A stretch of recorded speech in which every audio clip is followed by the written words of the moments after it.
L'atelier de restitution et d'appropriation des études réalisées au projet de dragage du lac de Lagdo, du fleuve Benue et du lac de Maga dans le Mayo d'Anaï, tenu à Garoua du 19 au 23 août 2024, ambitionne de proposer des actions fortes pour viabiliser ces ouvrages et ports créés il y a plusieurs années. Ces ouvrages ne sont plus que l'ombre d'eux-mêmes depuis plus de 2 décennies. L'État du Cameroun, à travers le ministère de l'économie, de la planification et de l'aménagement du territoire, veut leur redonner la place qui est la leur dans l'économie des régions septentrionales. L'enjeu ici est au niveau de la balance commerciale.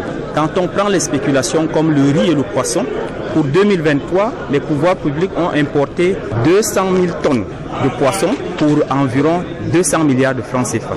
Et pour ce qui est du poisson, en 2023, nous avons importé près de 800 000 tonnes pour 264 milliards de francs CFA.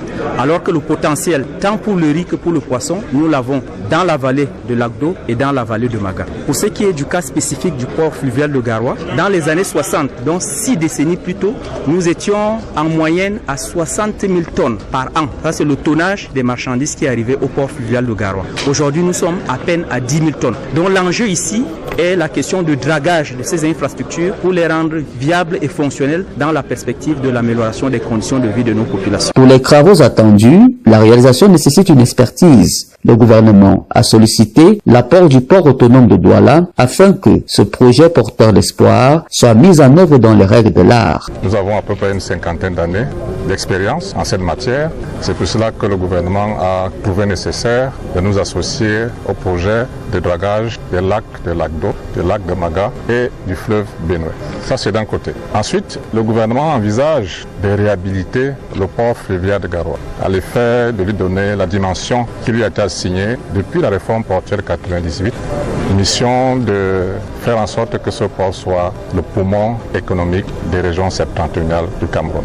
Pour le cas du port fluvial de Garoua, qui a connu de beaux jours entre les années 60 et 70, avec de grands bateaux qui y amarraient, les activités se déroulent de manière non formelle depuis quelques années déjà. Bien plus, elles n'impactent plus véritablement la vie des populations. La communauté urbaine attend de ces actions une amélioration allant dans le sens de la rentabilisation. Ce projet est d'une importance capitale initié par le gouvernement de la République à travers le ministère de l'économie et de l'aménagement du territoire apportera à la ville de Garoua un impact considérable sur la vie des populations. Le gouverneur de la région du Nord, Jean Abaté Edi, en présidant les travaux de cet atelier, a saisi l'occasion pour apprécier cette initiative du gouvernement qui, à son terme, va accroître l'économie. Au-delà des suggestions fort opportunes développées par les uns et les autres, je voudrais voir en cela une volonté particulière du gouvernement de pouvoir prendre en cette